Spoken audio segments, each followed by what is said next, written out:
नमस्कार दोस्तों। अच्छा फिर कभी का 41वां भाग।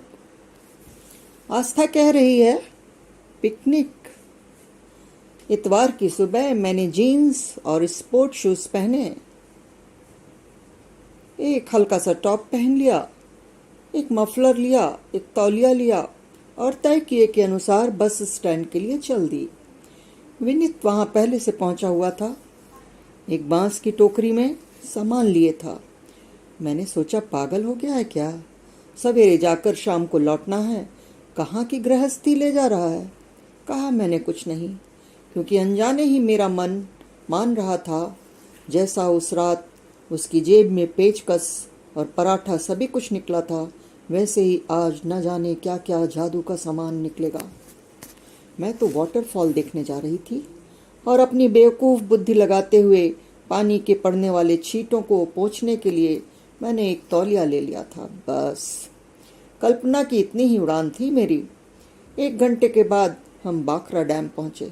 वाह क्या बात है, एकदम सुंदर ऊंची संगमरमरी चट्टानों से सीधा सपाट 90 डिग्री पर पानी गिर रहा था। पड़ने वाले छींटे सुखद लग रहे थे। हमें पहुंचते पहुंचते दोपहर के 11 बज गए थे। भीड़ छंट रही थी, गर्म हो गया था, सूरज तेज था। लगता है लोग सुबह शाम ही ज्यादा आते थे, दोपहर में धूप भी तो हो जाती है। मैं चुपचाप विनीत के पीछे चल रही थी। मैंने उसका हाथ थाम लिया। सिहरन बढ़ रही थी, पानी के छींटे और धूप दोनों मिला जुला एहसास दे रहे थे। एक सुनसान कोना देखकर विनीत बोला, यहाँ बैठते हैं आस्था। मैंने कहा ठीक, क्योंकि मेरी अपनी कोई सोच, कल्पना या प्लानिंग थी ही नहीं।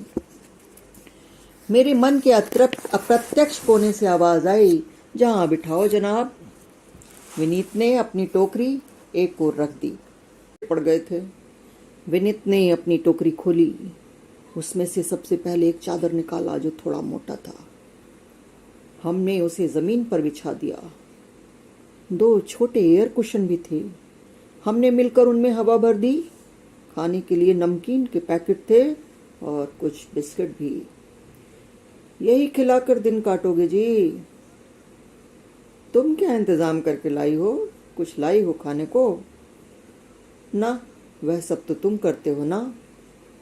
वह बोला, यह कहाँ लिखा है कि मैं ही करूंगा? तुमने कहा था मुझे कुछ लाने को। वह फिर बोला, मुझे भी तुमने कहाँ कहा था कुछ लाने के लिए। वह हंस रहा था।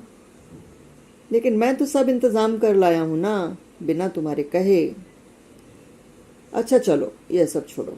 वाटरफॉल सुंदर है ना आस्था? इतना बड़ा एरिया आसपास में कहीं नहीं है। मैं कुछ रुआसी हो चुकी थी अपनी नासमझी पर।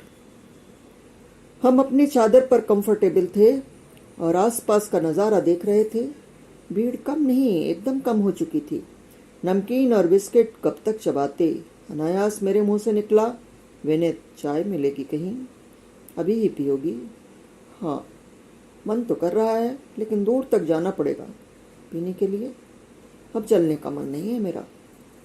आस्था रानी, यहाँ 12 बजे से 4 बजे तक दुकानें बंद रहती हैं, इसलिए बाहर जाने पर भी कुछ नहीं मिलेगा। दोपहर में धूप और चट्टानों की वजह से यहाँ शायद ही कोई आता है। मैंने कहा, भीड़ नहीं होगी इसलिए तुमने यह समय चुना है ना? वह चुप था। थोड़ी देर में बोला, कोई बुराई है क्या? मैंने भी कुछ नहीं कहा। फिर बोली, लेकिन चाय विनीत, चलो चलकर तलाशते हैं, मुझे भूख भी लगी है। अरे पागल लड़की, चाय भी यहीं बनाएंगे और खाना भी यहीं खाएंगे। वह सिगरेट धूंकने में लगा हुआ था। मुझे अच्छा नहीं लग रहा था, फिर भी मैंने कुछ नहीं कहा। मैं उसकी डलिया की ओर बढ़ी। मुझे लगा इसी में कुछ चाय पानी है। वह मुझे जादू की डलिया जैसी लगती थी। अरे रुको ना, वह बोला, मैं तुम्हारी डलिया नहीं छू सकती। ऐसा नहीं है आस्था, मगर तुम्हें मालूम नहीं है कि कहाँ क्या है। मेरी जिज्ञासा बढ़ती जा रही थी और धीरज खोता जा रहा था। विनीत चाय। विनीत ने अपनी डलिया खोली। एक खाली विस्की की बोतल में दूध भरा हुआ था। मैंने सोचा और उससे कहा, मुझे लग रहा था कि तुम शायद थर्मस में चाय लाए हो। Stop it. कितनी सही बात कही थी विनीत ने मेरे लिए। मैं सचमुच स्टूपिड हूँ। उसने डलिया में से एक बैटरी ऑपरेटेड हीटर कम ब्लेंडर निकाला। चाय की पत्ती, चीनी और एक बोतल पानी था ही। चारों ओर पानी ही पानी था। फिर भी पानी की बोतल देखकर मेरा मन उसकी तारीफ किए बिना न रह सका। क्या मेटिकुलस प्लानिंग है।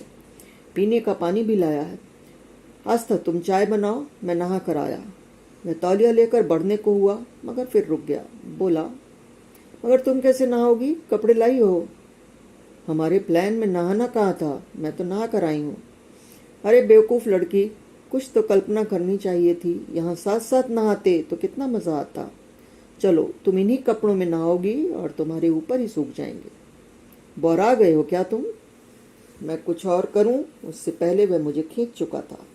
आसपास लोग नहीं थे, और जो थे उन्हें किसी से कोई मतलब नहीं था। डैम के गिरते पानी के नीचे तेज धार और छिटकती फुहार हम नहा रहे थे। मैं पूरे कपड़ों में, वह अंडरपैंट्स में। पूरी तरह थकने के बाद जो कुछ भी सुखा सकते थे तौलिए में सुखाकर हम चादर पर आ बैठे। सब कुछ अच्छा लग रहा था, लेकिन मैं थक बहुत गई थी। गीले कपड़ों में ही चादर पर लेट गई। विनीत कपड़े पहनकर मुझसे टिक कर बैठ गया। वह भी थक गया था। वैसे ही हमें झपकी आ गई। जब मेरी नींद टूटी, मैंने देखा विनीत चाय बना रहा है। इतना गाढ़ा दूध विनीत कहाँ से लाए? लाए नहीं आस्था, बनाए। कल रात मैंने 1 घंटे खड़े होकर दूध गाढ़ा किया था, जिससे ले जाने में आसानी रहे। यह कुछ भी कर सकता है, मैं आश्वस्त थी। विनीत, भूख लगी है। जी रानी साहिबा, वह भी मिलेगा। चाय बन चुकी थी।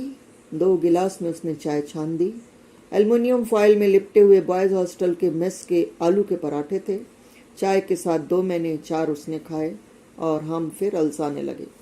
बगल में उसका पॉकेट ट्रांजिस्टर कुछ गा बजा रहा था। क्या था मुझे याद नहीं।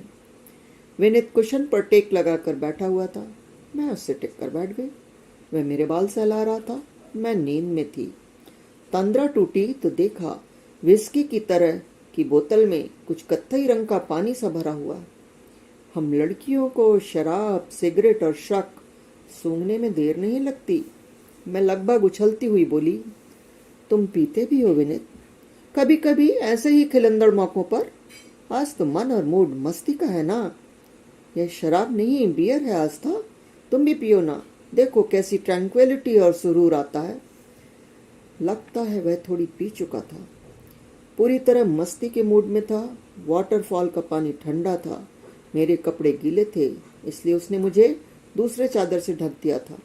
कपड़े थोड़े ढीले कर दिए थे। वह चुपचाप सिप कर रहा था। 3 बज चुके थे। मैं उठकर बैठ गई। मैं क्या करूं, कैसे प्रतिक्रिया दूं, समझ में नहीं आ रहा था। कुछ था जो मुझे अच्छा नहीं लग रहा था। अनिश्चय की अवस्था में मैं चुपचाप बैठी थी। वह बराबर मेरे बाल सहलाने की कोशिश कर रहा था। थोड़ा पियो ना आस्था, अकेले पीना अच्छा नहीं लग रहा। उसने बोतल मेरे मुंह में लगा दी थी। पता नहीं क्या था, मैं उसे कड़ाई से इनकार नहीं कर पाती थी। यह इनकार करने वाली दुनिया मैंने देखी ही नहीं थी। मैं जानती ही नहीं थी कि ना कैसे करते हैं। 2-4 घूंट मेरे पेट में भी चले गए थे। मैं कंफर्टेबल नहीं थी, लेकिन खुद को कंफर्टेबल दिखा रही थी। बिना आवाज हम बैठे थे। कोई बातचीत नहीं थी, बस साथ होने का सुख था। 4 बजते बजते हमने सामान समेटना शुरू कर दिया। 5 बजे हमने बस पकड़ ली। 7 बजे तक हम वापस हॉस्टल में थे। रास्ते भर चादर उड़ाकर, मेरे गीले कपड़ों को दुनिया से बचाकर विनीत मुझे भींचे बैठा था। मुझे आवाज भी नहीं था, लेकिन मेरे अंदर कुछ टूट गया था, जिसके चटकने की शुरुआत उसी समय हो गई थी जब उसने कहा था, मैं भी तुम्हें बेवकूफ बना रहा हूँ। आगे का किस्सा अगले वीडियो में। नमस्कार दोस्तों, फिर मिलते हैं।